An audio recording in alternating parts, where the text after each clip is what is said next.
Olá, gente querida, povo de Deus, graça e paz. Estamos aqui com muita alegria iniciando mais esta live. Como eu sempre digo, com um grande privilégio, um grande presente de Deus, é poder chegar até você com a infalível palavra do Evangelho da Graça de Deus. Eu tenho um grande interesse na tua vida. Aqui dentro, no meu espírito, Deus pôs um grande interesse pela tua vida. Não é pelas coisas que você tem.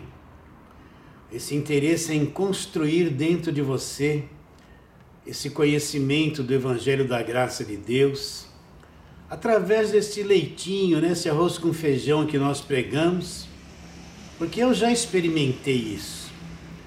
Quando o conhecimento do Evangelho da Graça de Deus enraizou-se dentro do meu espírito, isso mudou totalmente a minha vida. Mudou a minha forma de pensar, mudou a minha forma de ver a vida, de ver a igreja, de ver o meu próximo, de ver as pessoas, de olhar o mundo, de ver a sociedade. Mudou tudo. O Evangelho da Graça de Deus, quando conhecido, ele nos dá olhos diferentes. Quando a nossa mente ainda está em trevas, a gente olha uma situação e vê de um jeito. Mas quando o Evangelho da Graça de Deus nos iluminou, nós olhamos a mesma situação e a vemos de um outro jeito.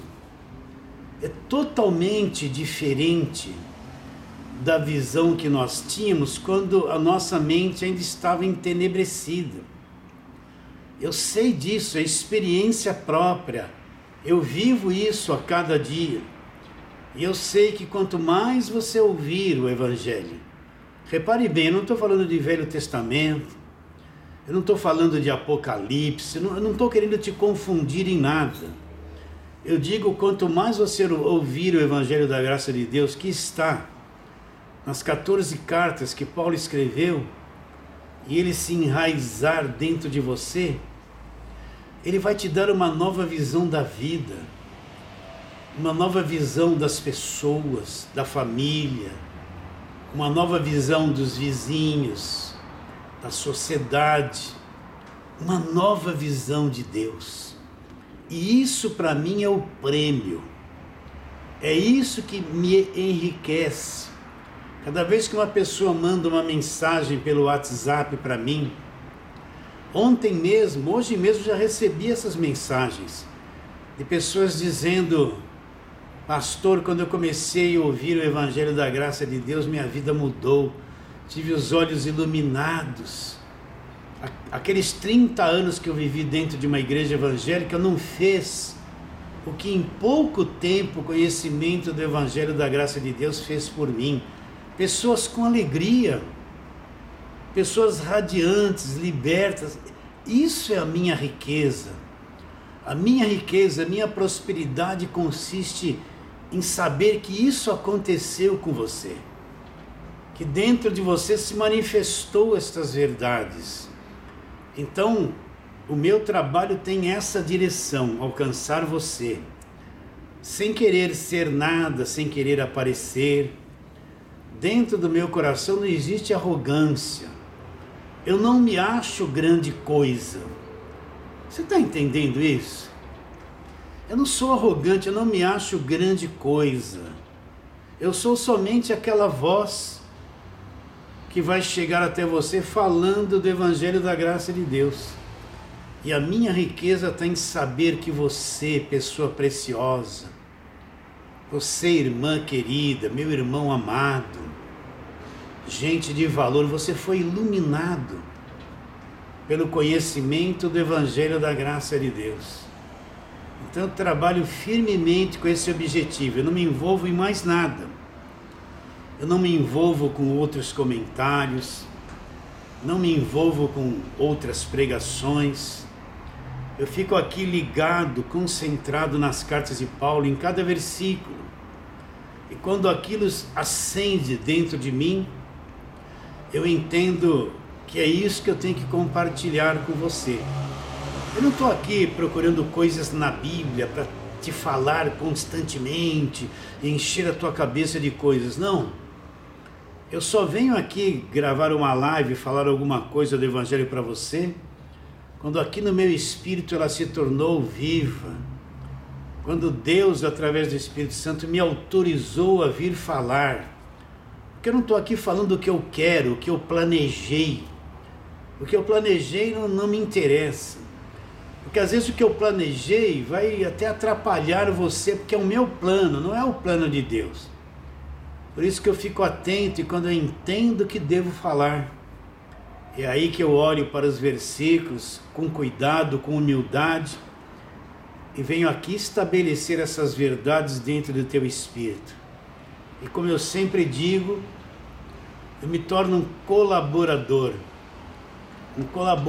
da sua fé. Quero ler aqui na primeira carta de Paulo aos Coríntios.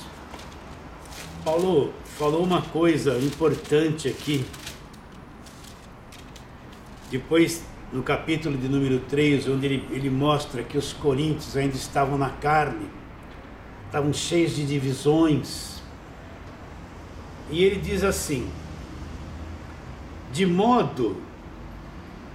Qual era a divisão que eles estavam? Um estava dizendo que era de Pedro, outro estava dizendo que era de Paulo, outro estava dizendo que era de Apolo. Cada um se achava de um personagem que estava trabalhando na obra de Deus. Então Paulo fala que eles estavam na carne, cheios de divisão. E depois ele diz assim, quem é Apolo? Quem é Paulo? Servos por meio de quem crestes. E isto conforme o Senhor concedeu a cada um. Então, se Paulo tinha um trabalho para fazer, foi porque Deus concedeu para ele. Se Apolo tinha um trabalho para fazer, foi porque Deus concedeu para ele. O verdadeiro trabalho de Deus, a verdadeira obra de Deus, é Deus que concede para que a pessoa faça. É Deus que dá o ministério. Não é porque a pessoa quer. Não é porque ela se acha alguma coisa, não, é Deus que escolhe e dá um ministério para a pessoa fazer. Então Paulo fala, quem é Apolo, quem é Paulo? Olha aonde ele põe o nível de cada um, servos por meio de quem vocês acreditaram. Isso conforme o Senhor concedeu a cada um.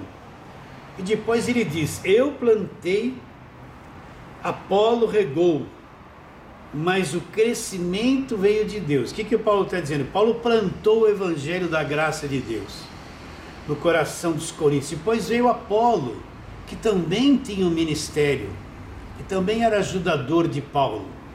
E Apolo começou a regar aquilo que Paulo plantou. O que é regar?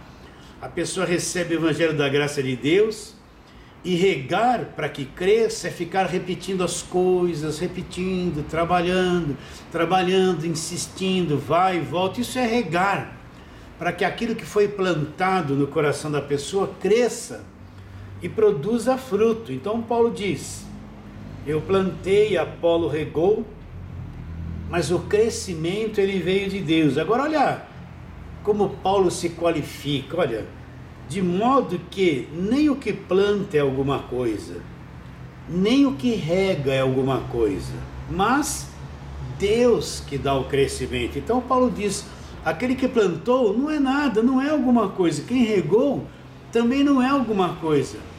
O que faz a palavra crescer dentro de nós é Deus, Ele é alguma coisa. E é com esse coração que nós estamos aqui, para sermos um cooperador, um colaborador, nada mais que isso, do teu crescimento espiritual. Mas vamos à palavra de hoje. Estou aqui com a Bíblia aberta em Romanos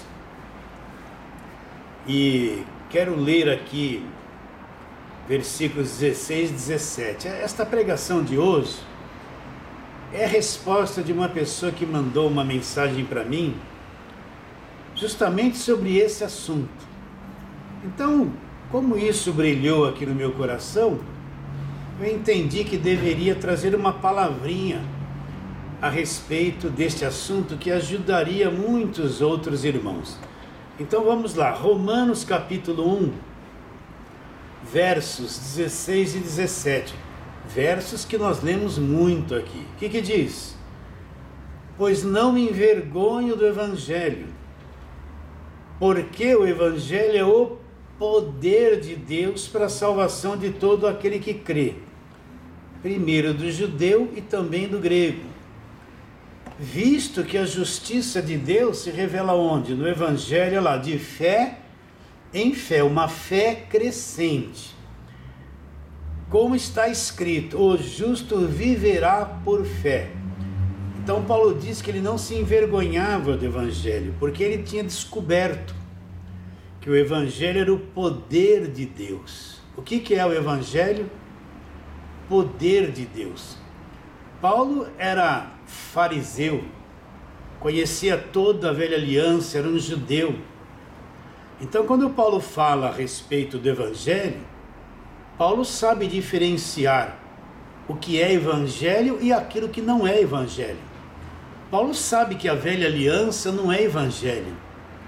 Paulo sabe que a lei não é Evangelho. Paulo sabe claramente que toda aquela velha aliança acabou na cruz. E que o Evangelho começa da cruz para frente. Então Paulo não tem dúvida a respeito disso.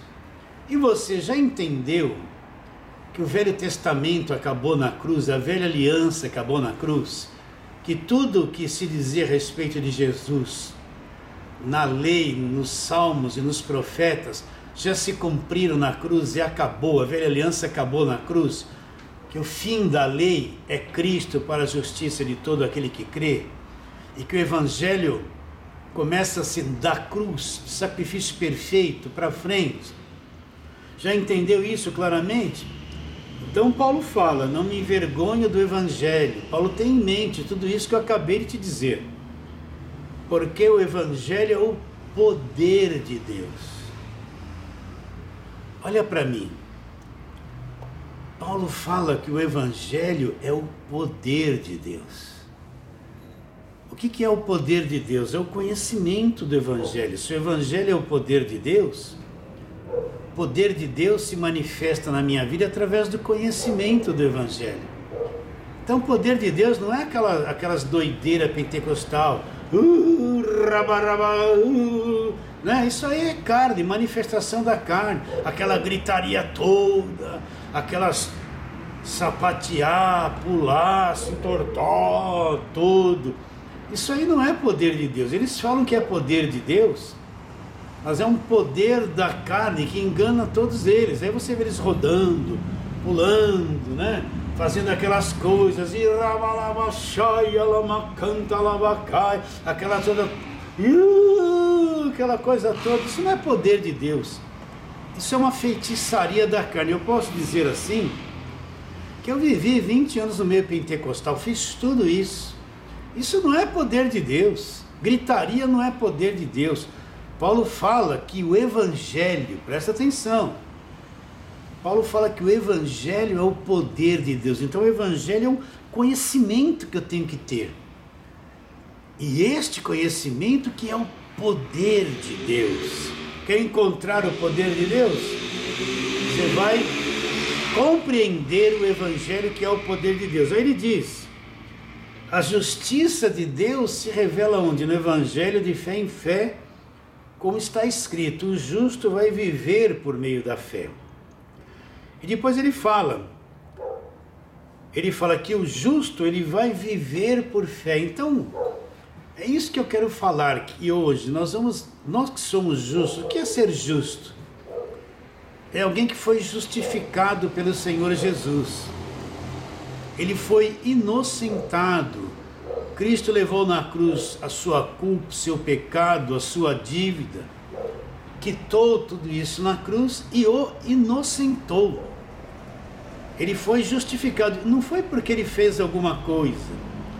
Gálatas 2,16 diz o quê? Que o homem não é justificado por obras da lei. Ele é justificado pela fé naquilo que Cristo fez. Então Cristo na cruz levou a minha culpa, os meus pecados, as minhas maldições, a minha dívida, ele cravou na cruz e desfez ela na cruz. E ele me justificou de tudo isso, me tornou limpo. me tornou inocente diante de Deus. Então toda pessoa salva de verdade é uma pessoa justificada por aquilo que Cristo fez na cruz. É uma pessoa que foi inocentada. Deus olha para ela agora e nos vê através de Cristo. Cristo é a lente. Deus olha para nós agora e não nos vê mais pecador, aquele vermezinho de Jacó, aquela coisa da lei, aquela mentalidade da lei. Não. Deus olha para nós agora, sabe de todas as nossas falhas, mas nos vê inocentes. A lente é Cristo, Ele nos vê através de Cristo. Então Deus nos vê agora justificados, sem culpa, inocentados, libertos do império das trevas, transportado para o reino, para o seu reino, o reino do Filho do seu amor. Neste reino Deus nos vê totalmente redimidos, libertos de todas as coisas. Então você que crê, nós que cremos e que somos salvos, nós não estamos mais debaixo de condenação e nunca mais estaremos, porque nós somos justificados por aquilo que Cristo fez na cruz. Então como é que esse justo vai viver? É isso que eu quero falar de uma forma bem simples para você. O justo vai viver pela fé que foi brotada dentro dele, que foi posta dentro dele. Não tem outro meio do justo viver. Como é que o justo vai viver? Ele vai viver pela sua própria fé. Então tudo na vida dele vai estar envolvido a fé. O relacionamento familiar, a vida profissional, a vida social, tudo na vida dele agora, ele vai viver por meio daquilo que ele acredita. Você entende? 100% de todas as áreas da vida dele, agora está adicionado fé. Essa é a forma que nós temos que viver. Se nós fomos justificados e somos salvos, então a nossa vida ela vai se desenvolver daqui para frente por fé, por aquilo que acreditamos. Entende? Então nós temos que esclarecer uma coisa. Fé não é um monte de emoções que eu sinto. Vamos trabalhar nisso. Eu estou preso a um corpo carnal, a uma alma que foi destruída por causa do pecado. Eu tenho um mundo emocional totalmente pervertido. O nosso maior inimigo é essa alma que nós temos, esse mundo emocional, essa natureza carnal caída, que sente um monte de coisas, pensa um monte de coisas. Essa nossa natureza caída, ela sempre quer nos levar para as trevas. Ela sempre quer apagar esse conhecimento profundo que brotou na nossa mente através do Evangelho da Graça de Deus. Você tem que entender isso. Então, constantemente eu sinto coisas contrárias à palavra de Deus. Constantemente essas emoções me trazem pensamentos contrários à palavra de Deus. O mundo exterior que está nas trevas, ele traz informações constantes de coisas contrárias à verdade e à palavra de Deus. De forma que nós somos bombardeados na nossa alma, no nosso mundo emocional, diariamente com sensações, pensamentos, emoções que são totalmente contrárias à palavra de Deus. Entende? Então, como administrar tudo isso? Como viver pela fé se eu sinto coisas contrárias? Se eu tenho emoções estranhas? Se eu sinto coisas estranhas contra mim mesmo? Como viver pela fé? Então a primeira coisa que eu tenho que entender é que fé não é uma emoção. Fé não é sentimento. Fé é pautada em cima do que a palavra do Evangelho da Graça de Deus diz. Por exemplo, Colossenses 1,13, eu falo sempre aqui, o que está escrito? Ele nos libertou do império das trevas e nos transportou para uma outra dimensão, para o reino do Filho do seu amor, no qual, onde nós estamos, nesse reino, nós temos a redenção. O que é a redenção? o fim de todo cativeiro, e os pecados, e a remissão de todos os pecados. Então, nós que somos salvos, nós não precisamos de libertação nenhuma, nós não precisamos de culto de libertação, imposição de mãos, óleo na testa, gritaria, apelo para ir lá na frente da igreja se libertar. Não, isso para nós é coisa morta. Mas se eu olhar para a minha carne, para as minhas emoções, quantas vezes você não se sente liberto? Você acorda de manhã, não é verdade? Acorda preocupado com alguma coisa, meio angustiado, você não sente que é liberto. Você está preso naquelas emoções de preocupações, que trazem sentimentos que te aprisionam, e você não tem nenhuma evidência de que você foi liberto do império das trevas. Agora, qual é a verdade? A verdade é o que eu estou sentindo? Ou a verdade é o que a palavra está dizendo? A verdade é o que a palavra está dizendo. Logo, esse monte de emoções e sentimentos que eu estou tendo são mentiras da minha carne. A palavra é a verdade. Se ela diz que eu fui liberto e já tenho a redenção pelo sangue de Jesus, ela é a verdade, mas eu estou sentindo coisas que contradizem a palavra e querem me aprisionar na mentira da carne. O que a maioria de nós faz? Acaba flertando com aquilo que estou sentindo e se entrega como se estivesse preso, mas você já foi liberto do império das trevas. Você já foi redimido. Esses sentimentos, essas emoções são mentiras.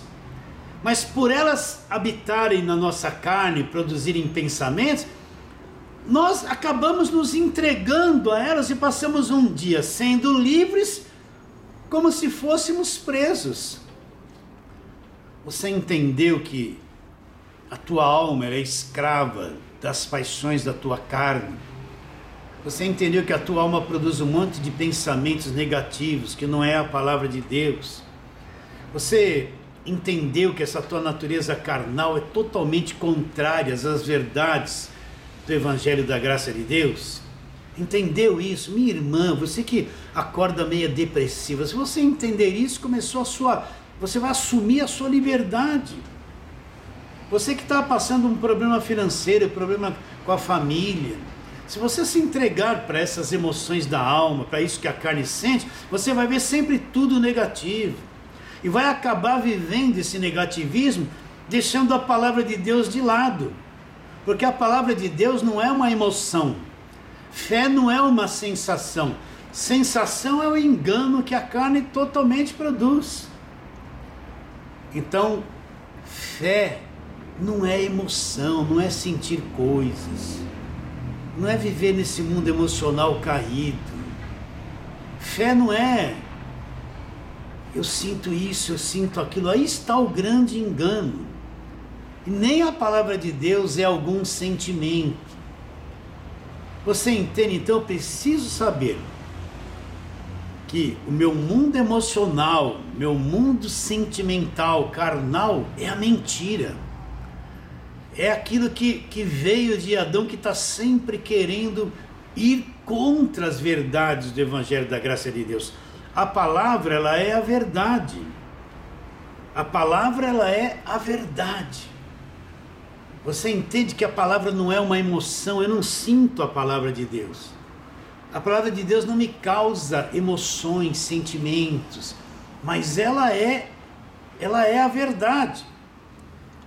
Vamos lá, João capítulo 6, vamos ver o que Jesus diz a respeito da palavra. Jesus fez uma pregação em João capítulo de número 6, uma palavra profundamente espiritual. João capítulo 6, Jesus se apresenta como o pão da vida, né? Ele se apresenta como o pão da vida.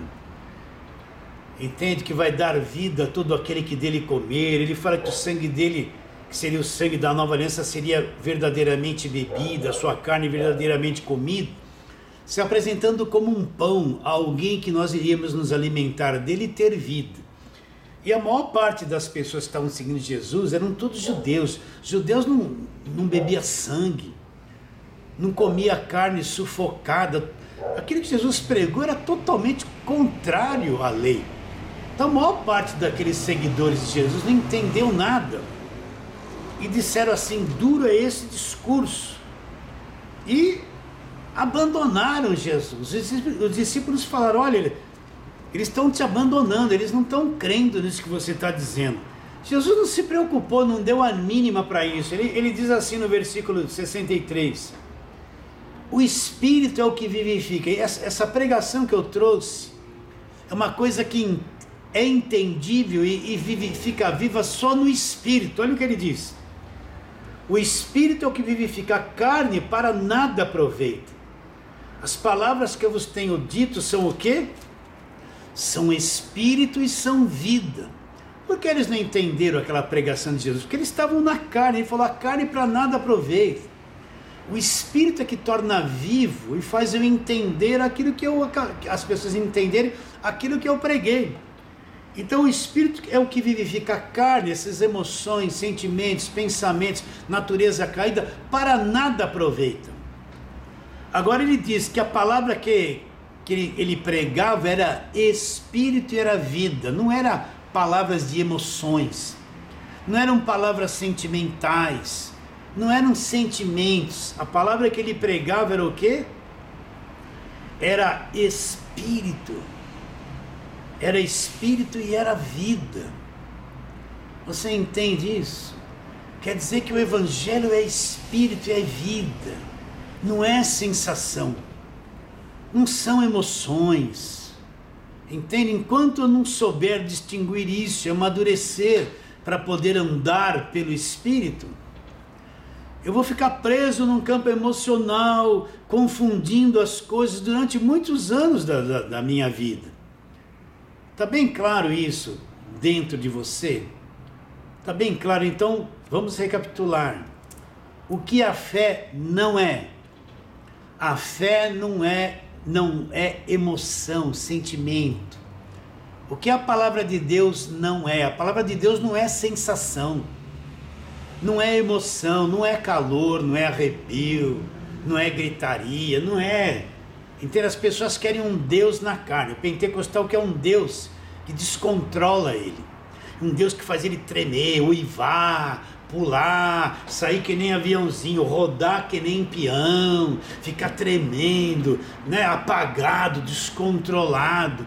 O pentecostal quer um Deus na carne, que descontrola ele.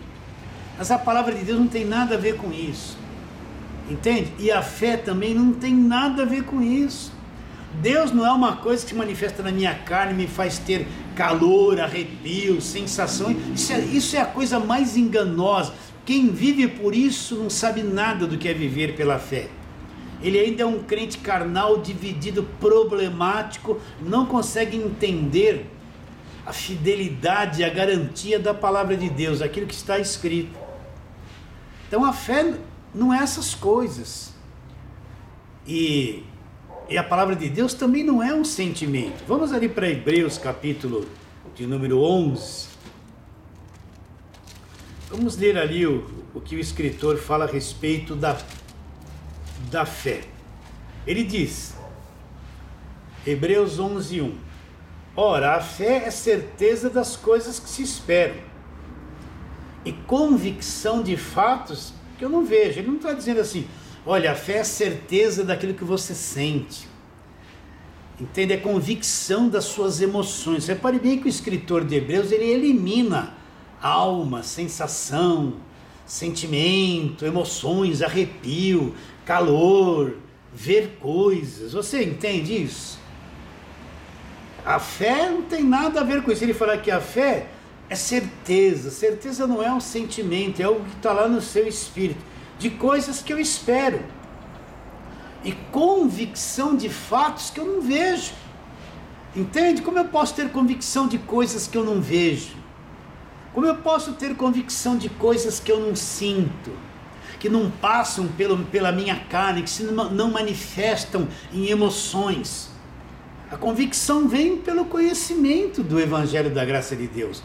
Na medida que você vai ouvindo, nós vamos falar isso, ouvindo o Evangelho da Graça de Deus, o Espírito de Deus aplica no teu espírito essa verdade. E esse conhecimento vai te dar uma profunda convicção daquilo que é verdade, não é emoção. Então fé é convicção de fatos, de coisas que eu não vejo. A fé não se manifesta em coisas visíveis. Aquilo que você vê no mundo visível é o verdadeiro inimigo da fé. Se você andar por vista, você nunca vai saber e nem aprender a respeito da fé. Então fé é certeza de coisas que se esperam. Está escrito na palavra, eu creio.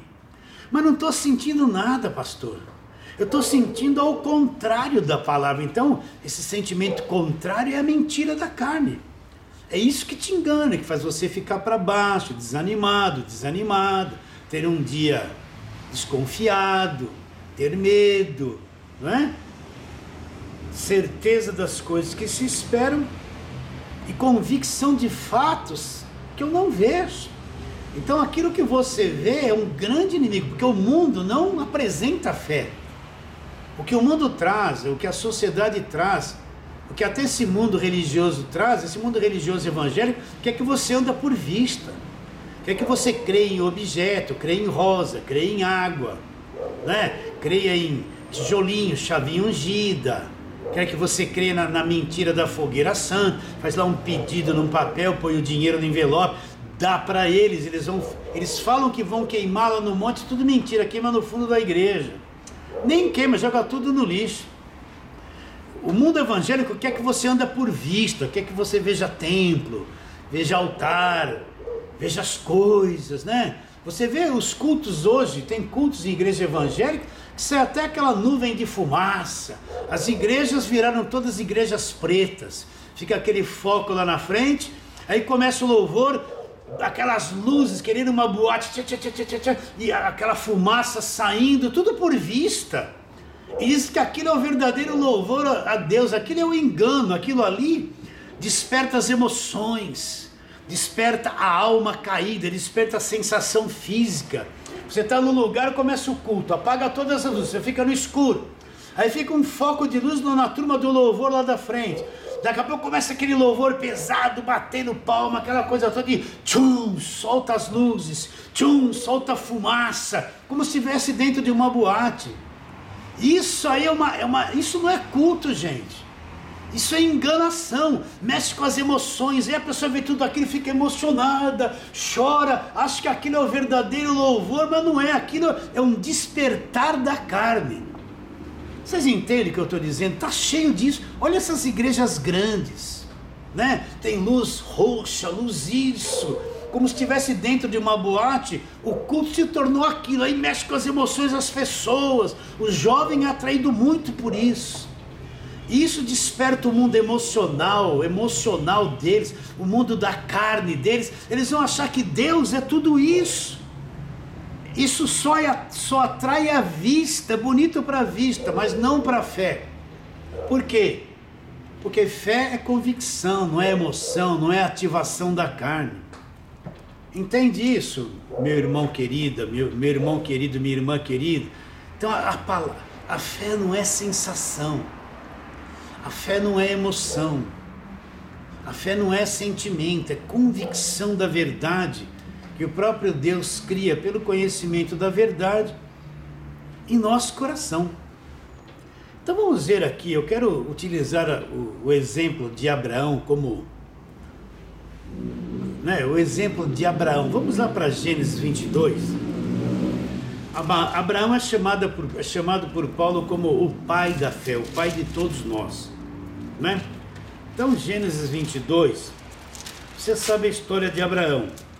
Abraão, quando tinha 75 anos, Deus se manifestou para ele, fez aquele chamado: olha, larga a tua parentela, vai para um lugar que eu vou te mostrar, em ti serão abençoadas todas as famílias da terra. Abraão não tinha filhos, sua mulher era estéril, e ele saiu e obedeceu a Deus.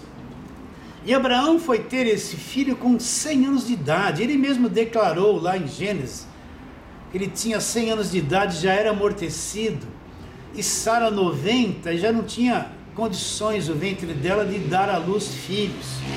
Então ele falou, eu já estou com 100 anos de idade. E Sara, como isso vai acontecer? E quando Abraão tinha 100 anos de idade, foi que Deus trouxe Isaque para ele e para Sara, sua mulher. Imagine um homem que demorou 25 anos para que esse filho nascesse. Ficou apaixonado pelo filho. Ficou apaixonado pelo filho. Pôs o filho no lugar de Deus, né? Imagina as emoções desse homem para aquela criança, um homem de 100 anos de idade, e ver Isaque ali crescendo, e ver nele todas aquelas promessas que Deus havia prometido, né? Aquele mundo emocional daquele homem velho ficou na flor da pele, apaixonado por aquele filho. Mas Deus vai tratar com Abraão. Deus quer eliminar a carne, presta atenção, Deus quer eliminar as emoções, Deus quer eliminar as sensações, Deus quer que nós andemos por fé. E ele tratou assim com Abraão. Olha o capítulo 22, eu não vou ler tudo, que isso aqui é muito extenso, mas começa assim no versículo 1. Depois dessas coisas, pôs Deus Abraão à prova, e lhe disse, Abraão, este respondeu, eis-me aqui. Acrescentou Deus, toma teu filho, teu único filho Isaque. E Deus acrescenta isso lá, a quem amas. Agora Deus vai tratar profundamente com as emoções e sensações de Abraão. Ele vai pedir o que mais movimenta as sensações e emoções de Abraão. Vou ler de novo. Toma teu filho, teu único filho Isaque, a quem amas, e vai-te à terra de Moriá, oferece ali em holocausto sobre um dos montes que te mostrarei. Olha que coisa duríssima. Abraão demorou 25 anos para ter aquele filho. Aquele filho nasceu, todas as promessas que Deus havia feito a Abraão, que seria bendito a todas as famílias da terra, que ele iria multiplicar e ter uma nação como sua descendência. Abraão ficou apaixonado por aquela criança. Agora Deus vai tratar com as emoções de Abraão. Alguém vai dizer, mas Abraão teve fé. Sim, ele largou a parentela, fez um monte de coisa boa. Mas agora vem a prova da verdadeira fé. Deus quer eliminar o lado natural de Abraão. Como Deus quer eliminar com todo amor, como um pai amoroso, o nosso lado natural. O nosso lado natural, o nosso mundo emocional, sensações, emoções, são incompatíveis com a fé. Atrapalham muito o nosso crescimento espiritual, atrasam o nosso crescimento espiritual. E Deus vai tratar com Abraão, tocando nas emoções, nas sensações, no amor que ele tinha pelo filho, vai cortar isso aí, dividir alma e espírito. Então toma o teu filho, teu único filho, Isaque, a quem amas. Ainda Deus disse para Abraão, eu sei que você ama muito esse filho, você vai num monte e vai oferecer ele em sacrifício para mim. Era para quebrar Abraão. Abraão deve ter pensado, esperei 25 anos, agora que esse filho está nas minhas mãos e é promessa de Deus, Deus está pedindo para que eu mesmo o sacrifique e mate ele num sacrifício, num altar, num monte. Imagine o que Abraão sentiu, as emoções dele como ficaram, de o próprio Deus pedir para ele aquilo que ele mais amava. Ele deve ter ficado estraçalhado, deve ter ficado ferido, deve ter vindo a carne projetada na mente dele. Não, Deus não falou isso, não faça isso não. Você vai ter coragem de ir lá matar o seu filho, você vai ter coragem de sacrificar ele para Deus? Não. A carne de Abraão, as suas emoções, deve ter chorado, doído, mas ele tinha que fazer morrer a sua natureza terrena, o seu homem natural. Apesar dele ter feito muita coisa boa, a fé dele não havia alcançado o clímax que Deus queria, a potencialidade que Deus queria. E essa era a prova de fé. Então entenda isso, meu irmão, minha irmã. Deus quer que a nossa natureza emocional, sentimental, ela morra cada vez mais. Deus sabe que isso atrapalha muito a nossa caminhada de fé. Deus sabe que quando o homem é tocado nos seus sentimentos, ele é capaz de abandonar a verdadeira fé. Deus sabe que até os sentimentos bons se tornam perigosos e prejudicam a nossa verdadeira fé. Então, Deus quer que nós cresçamos no Espírito e aprendamos a eliminar muitas coisas que estão nas nossas emoções, sentimentos, pensamentos, para que cresçamos na fé e passemos a viver não pelo que vemos, que sentimos ou que nos emocionamos, por aquilo que acreditamos. O que Abraão fez? Abraão tomou lá o cutelo, a madeira, o fogo e foi. Como você acha que foi essa caminhada de Abraão até o monte? Foi em angústia, foi em tentação para não obedecer. Quantas vezes ele olhou o filho ali, ele dava um aperto, a alma dele gritava: não faça isso, você ama essa criança, não faça isso, essa voz não veio de Deus, isso que você entendeu não é Deus. Deus falou que vai cumprir essa promessa na sua vida. Como você vai sacrificar esse filho para Deus? Até que Abraão chegou no lugar que Deus havia designado. Ali preparou o altar, dispôs a lenha no altar, amarrou Isaque, do seu filho, deitou ele no altar em cima da lenha. Olha que coisa interessante. Abraão teve que ir contra o seu próprio amor pelo seu filho. Teve que aniquilar tudo que ele sentia para poder obedecer a Deus. Você entende isso? Teve que deixar morrer a natureza terrena, a sua paixão, o seu amor pelo filho, para poder ser firme em cumprir aquilo que Deus queria que ele fizesse. Então vou ler de novo o versículo 9.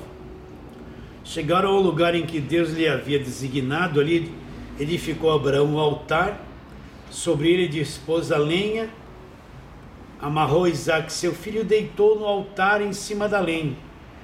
Estendendo a mão, tocou o cutelo para imolar o filho. Repare bem, Abraão está sendo triturado no seu lado natural, no seu lado emocional, no seu lado carnal, e tem que obedecer a Deus. Depois que ele fez tudo isso, tomou o cutelo para imolar, para sacrificar o seu filho. Então lhe disse: não estendas a mão sobre o rapaz, Versículo 11. Mas do céu lhe bradou o anjo do Senhor: Abraão, Abraão. Ele respondeu: eis-me aqui.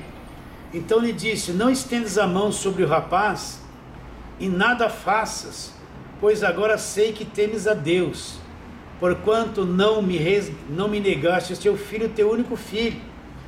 E tendo Abraão erguido os olhos, viu atrás de si um carneiro preso pelos chifres.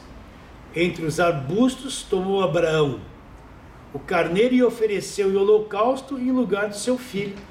Então Deus esperou Abraão chegar até o último segundo para cumprir aquilo que Deus queria, para que a carne dele fosse mortificada, para que ele saísse do emocional, do natural, dos pensamentos comuns. E aí disse: agora sei que temes a Deus. Mas Abraão não largou a parentela por fé, não peregrinou na terra prometida por fé, mas ainda ele não tinha maturidade na fé. Então quando ele obedeceu a Deus, deixou Deus triturar o seu mundo emocional até o último segundo, então Deus disse através do anjo: agora eu sei que você me teme, você não me negou o seu próprio filho. Abraão levantou os olhos e viu um carneiro preso no arbusto pelos chifres. Esse carneiro é um tipo de Cristo, um carneiro que foi dado a Abraão gratuitamente, substituiu Isaque. Isaque não sacrificou o seu filho, não pôs o seu filho e sacrificou no altar, não fez isso. E esse carneiro substituiu Isaque, é um tipo de Cristo que viria lá no futuro e iria morrer no altar, substituindo qualquer sacrifício humano. Então você vê como Deus tratou com Abraão Deus tratou ele firmemente. Então, o que Deus quer, eu não digo que o teu quadro é semelhante a esse quadro de Abraão, mas deixa eu falar uma coisa para você. Eu já passei muito aperto no passado.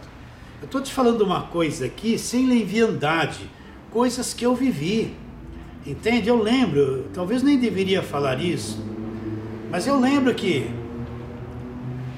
eu era crente, casado, novinho, já tinha minhas 2 filhas e eu tinha um salário pequeno. E quantas vezes eu queria não dar nada para a obra de Deus. A minha mente vinha assim, ó: não, você vai ajudar a obra de Deus, vai pegar esse dinheiro, vai dar lá, não faça isso, né? E aí eu olhava para aquilo, nossa, aquela oferta que eu ia dar, eu comprava um sapato novo para minha filha, um tênis novo para aquela minha outra filha, mas lá no meu espírito eu dizia assim, eu entendia, não, isso aí me favorece se eu fazer, mas se eu ofertar para a obra de Deus, entende? Isso vai ser melhor, isso vai ser maior do que negar uma ajuda, negar uma oferta, negar uma contribuição. Porque a carne não quer dar nada, a carne quer tudo para si. Por isso que muitas pessoas que gostam, que a gente fala que o dízimo era da lei e acabou, eles gostam, sabe por quê? Porque eles têm coração apertado, coração de carne. Eles não querem dividir nada com ninguém, não querem contribuir. Então eles são a favor desse tipo de ensino, porque faz parte da avareza do coração deles, não é? Da avareza, eles não gostam de dividir nada, eles não gostam, eles falam que não precisa ter lugar de reunião, né? Eles não gostam que você fale a respeito de um aluguel que tem que pagar, porque existe avareza no coração, aquele medo de abrir mão para ajudar alguém, ajudar uma obra, fazer alguma coisa em benefício de alguém. E eu lembro que eu olhava, eu punha aquilo no envelope e ofertava com o coração às vezes partido.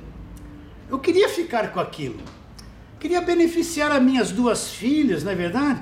Quanto que isso me passou, mas eu sei que quando chegava aquele momento eu dizia não para a carne, deixava morrer a natureza terrena e abria mão daquilo, mesmo com muito aperto que eu vivi muitos anos iniciais da minha vida de casamento. É coisa pessoal, não deveria falar, mas eu pratiquei tudo aquilo e isso me treinou.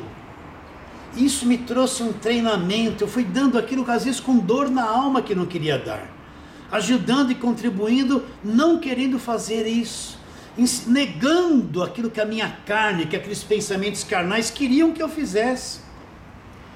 Olha, meus irmãos, minhas irmãs, eu passei vários anos, não acabou essa vontade de não querer contribuir em 1 minuto, foram muitos anos, abrindo mão, ajudando até pessoas, até que um dia essa liberdade veio e me limpou a minha alma, me limpou da manifestação da carne de ser avarento, me dividiu alma para lá. Isso que você não quer fazer, que você não quer contribuir, não quer ajudar, é o teu velho homem, o avarento, o mesquinho, aquele que não entende o valor de ajudar a obra de Deus. Você entende isso? Olha, hoje eu vejo, hoje eu não tenho dificuldade de ajudar alguém, de dar alguma coisa para alguém. Nem me passa mais na cabeça tentar negar alguma coisa para a obra de Deus. Fui totalmente liberto naqueles anos que combati contra a carne, que Deus me levou por aquele caminho para que eu pudesse ter a liberdade que tenho hoje. Então, Deus é o nosso Pai, Ele quer ver-nos libertos desse domínio da natureza terrena. Ele quer que não andemos mais por emoções, por sensações, por emoções da carne, pensamento que a carne produz. Ele quer dividir essas coisas para lá. Então muitas vezes nós passamos períodos difíceis, dolorosos, né? Que não gostamos de passar, mas nos trazem muitas lições. Eu preciso fazer morrer essa minha natureza terrena. Eu preciso fazer morrer essa angústia que a carne traz, esse medo que a carne traz, essa tristeza que se manifesta em forma de pensamentos. Eu preciso fazer morrer esse lado humano, porque quem tem que fazer morrer isso não é Deus, somos nós. Abraão tinha que morrer naquelas emoções terríveis que tinha pelo filho, emoções boas, mas ele só seria maduro na fé, ele só saberia andar no Espírito quando ele deixasse morrer aquilo que mais lhe feria. Por isso que nós não andamos por emoções. Então muitas vezes Deus nos leva a períodos difíceis, é o próprio Deus que nos leva, não é inimigo, não tem nada disso. Sabe por quê? Porque ele quer levar à morte essa natureza terrena. Ele sabe que os sentimentos que temos, as emoções que temos, as sensações traem, nos amarram a coisas que não é evangelho, sufocam a nossa fé, nos tiram a convicção de certas coisas que estão na palavra de Deus, porque nós caímos naquilo que sentimos. Lembrando a você desde o começo, fé não é emoção, fé não é sensação, a palavra de Deus não é sentimento, a palavra de Deus não é emoção, a palavra de Deus é espírito, e fé é convicção, não é o que eu sinto. Então muitas vezes o próprio Deus nos leva a certas coisas difíceis de enfrentar nessa vida. Por quê? Porque Ele quer que entendamos que temos que levar à morte as nossas paixões, temos que levar à morte até os bons sentimentos que temos, temos que levar à morte esse monte de pensamentos que a carne produz diariamente, para andarmos na maior liberdade, Você entende isso? Deus trabalha em cada um de nós. Se eu for te contar, já passei nesses... Olha, eu encontrei Jesus no ano de 1977, que eu criei de verdade, né? São 43 anos, eu não sou criança, novinho, te falando um montão de coisas. Eu já passei por períodos dificílimos na vida. Morte de pai, de mãe, de parentes, entende, de amigos. Já passei por situações financeiras dificílimas. Eu não devo falar isso, mas preciso falar, quem sabe eu te ajudo. Já passei aperto de você enfiar a mão no bolso, não tem nenhuma moedinha. Entende? Ter lá 2 crianças pequenas que comem, que bebem leite. Você já passou por isso? Eu já passei por isso.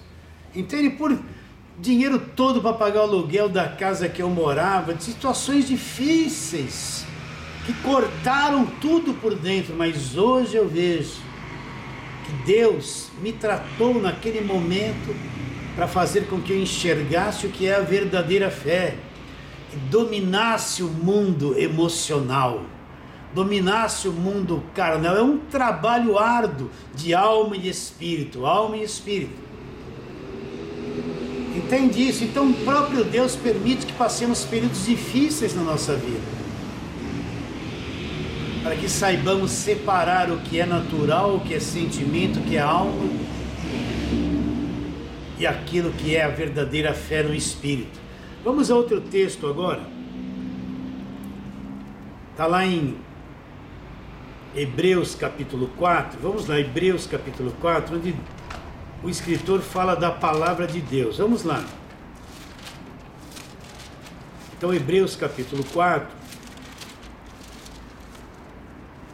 o versículo de número 12, tem uma coisa interessante. Ele diz assim: porque a palavra de Deus é viva e eficaz. Então presta atenção. Nós lemos lá que Jesus disse que a palavra de Deus é espírito e é vida. Aqui Paulo está dizendo que a palavra de Deus, ela é viva. A palavra de Deus é viva. Então esse evangelho da graça de Deus é uma coisa viva, não é uma informação morta. É uma coisa viva que opera na nossa vida. Então ele diz: porque a palavra de Deus é viva e eficaz, e mais cortante do que espada de 2 gumes. O que é uma espada de 2 gumes?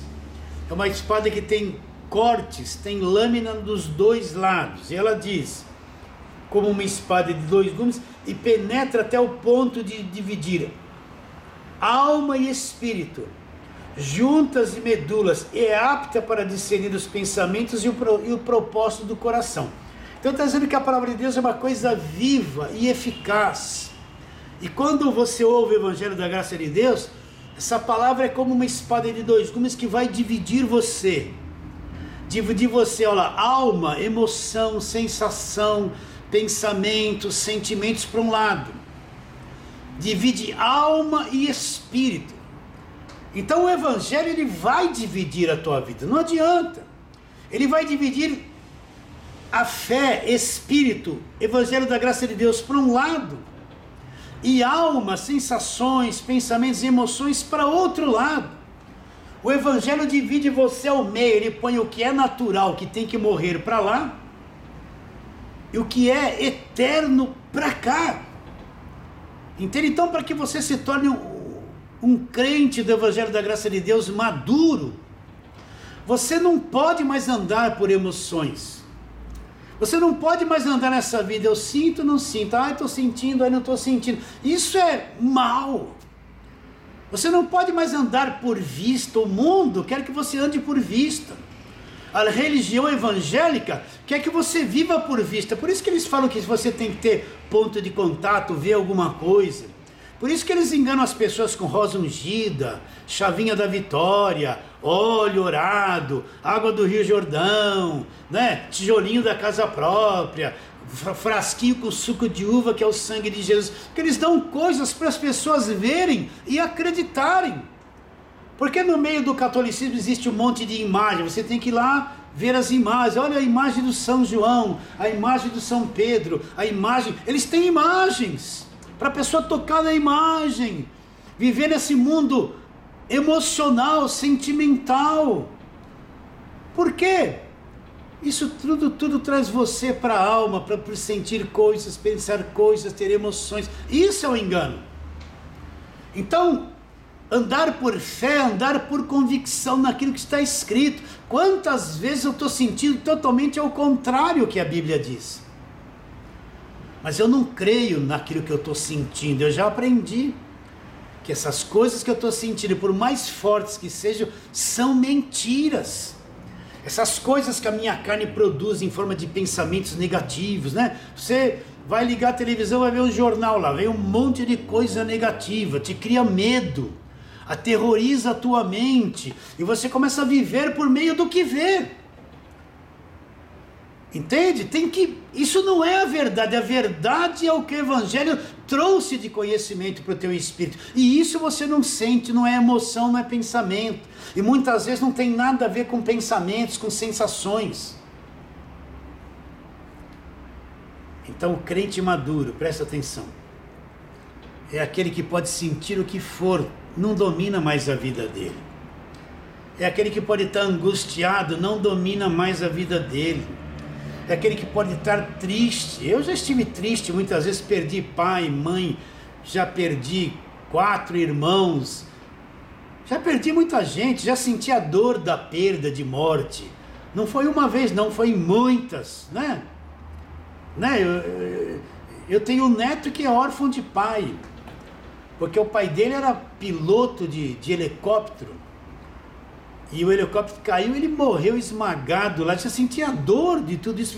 Ver o meu neto com 4 anos e meio, 5 anos, sentindo a dor da perda do pai. Já senti tudo com relação à morte. Já passei por tudo isso. Mas essas coisas, por mais que doam, não pode reinar na tua vida. O que tem que reinar na tua vida é a palavra, que não é emoção. É a palavra que você não sente. A palavra sempre é a verdade.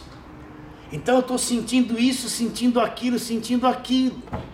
Isso não é a verdade é o que está escrito. Você, meu irmão, minha irmã, que sente depressões, se você enfrentar isso, eu não estou dizendo que você não deva tomar um remédio, presta atenção, não é nada disso. Mas se você entender o que eu estou dizendo, que o teu espírito é vida, você tem no teu espírito todo o suprimento, todo o poder para subjugar todos esses pensamentos, emoções e sensações. As bênçãos espirituais estão todas no nosso espírito. Se você aprender a andar no espírito e levar à morte essa carne, esses sentimentos, você vai ser liberto de tudo. O crente em graça, que é maduro, ele aprendeu a andar por convicção, sente o que for, não domina mais a vida dele, porque tudo isso que vem em forma de sentimentos da carne é mentira.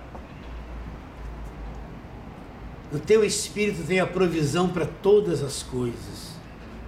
Tudo já foi depositado ali. Você entende isso, meu querido irmão? Minha querida irmã? Como é que o justo vai viver? Ele vai viver por fé. Por fé, a fé que vence o mundo. Vamos ler outro texto aqui da palavra de Deus. Está lá em 2ª carta de Paulo aos Coríntios, capítulo de número 4. Nós vamos ler Paulo dizendo uma coisa interessantíssima ali. Ele diz, vamos ler do versículo 16 até 18, 2ª carta de Paulo aos Coríntios 4, 16 a 18. Por isso não desanimamos, Paulo fala, mesmo que o nosso homem exterior se corrompa, contudo o nosso homem interior se renova de dia em dia. O que Paulo está dizendo? Olha o conflito. O homem interior, o homem exterior que Paulo fala, é esse homem carnal, esse mundo emocional, os sentimentos da carne, a mente caída. Então ele está dizendo, mesmo que esse homem exterior esteja se corrompendo, ele não está dizendo que essa corrupção é a questão de estar pecando, não é isso. Ele está dizendo que esse homem exterior se corrompe, ele vai se afundando naquilo que ele sente, ele vai envelhecendo, ele produz pensamentos estranhos, ele está sempre em corrupção. Ele diz, por isso não desanimamos, mesmo que o nosso homem exterior se corrompa. Olha lá, o homem interior, lá dentro, no nosso espírito, o homem interior se renova de dia em dia. Então o homem exterior está caindo, envelhecendo, se corrompendo.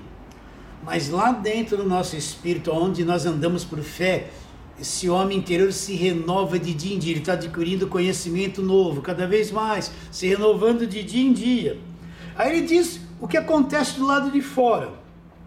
Porque a nossa leve e momentânea tribulação, aquilo que a gente passa no ser exterior, no homem da carne, nas emoções e pensamentos, porque a nossa leve e momentânea tribulação produz eterno peso de glória acima de toda comparação. Então ele está dizendo que tudo que eu passo na carne, essas coisas todas, contribui para mim ter um eterno peso de glória, contribui para o meu amadurecimento do meu homem interior.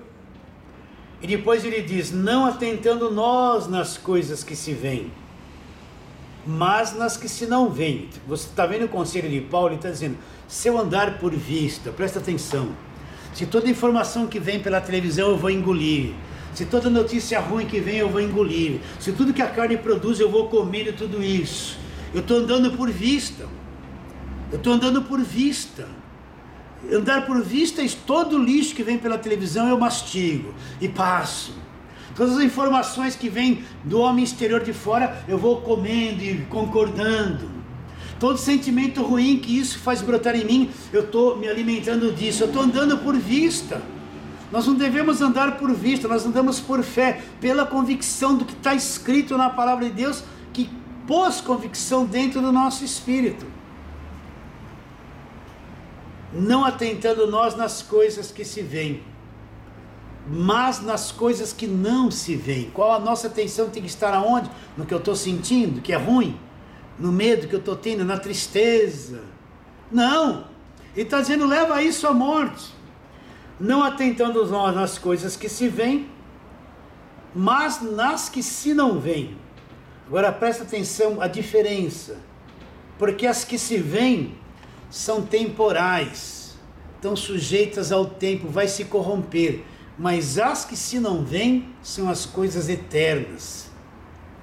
São as coisas eternas. Então, recapitulando, voltando lá em Romanos, capítulo de número 1, nós vamos ler o versículo 16 e 17 de novo, recapitulando. Fé não é sensação, não é sentimento bom, não é arrepio, não é calor. Vocês estão entendendo? Fé não tem nada a ver com o que eu sinto. O que eu sinto é coisa contrária. Fé é convicção que a palavra de Deus constrói dentro do meu espírito. E a palavra de Deus, eu não sinto a palavra de Deus. Não é um mundo de emoções lindas que eu sinto, é a palavra de Deus. Não, Jesus Cristo disse que a palavra de Deus é espírito, não é sensação, ela não se sente na carne. Paulo diz em Hebreus 4,12 que a palavra é viva, uma coisa viva lá no meu espírito. Então a palavra também não é emoção. Estou sentindo a palavra de Deus. Engano. Então nós lemos lá, Romanos 1, 16 e 17. Pois não me envergonho do Evangelho, Paulo está dizendo. Por que, Paulo? O Evangelho é o poder de Deus. Então, se eu entro em contato com o Evangelho, tenho conhecimento do Evangelho, eu entro em contato com o poder de Deus. Pois o Evangelho é o poder de Deus para todo aquele que crê. Primeiro do judeu e também do grego. Visto que a justiça de Deus se revela no Evangelho de fé em fé. Uma fé progressiva. Eu vou ouvindo a palavra, vou aprendendo a respeito do Evangelho, eu vou crescendo na fé. Quanto mais conhecimento do Evangelho eu tiver, eu estou crescendo na fé, de fé em fé, uma fé que cresce, que se desenvolve pelo conhecimento do Evangelho. E depois ele diz, como está escrito, e ele vai dizer o que falamos, o justo ele não vai viver por aquilo que ele sente, ele não vai viver pelas suas emoções, pelos seus sentimentos, pelos seus pensamentos que a carne produz. Como é que o justo vai viver? A vida dele vai estar 100% envolvido nisso. O justo vai viver por fé, pela sua própria fé. A vida dele vai estar 100% depositada nisso. O justo vai viver pela sua própria fé. E fé não é emoção. Tá bom, meus irmãos queridos? Chegamos ao final desta live. Foi um prazer muito grande chegar até você. Nós vamos ficando por aqui. Eu me despeço de todos vocês declarando, deixa eu tirar o meu ajudador, declarando isso mesmo, que a tua vida, minha querida irmã, meu querido irmão, é você mesmo. A tua vida vale mais que o mundo inteiro.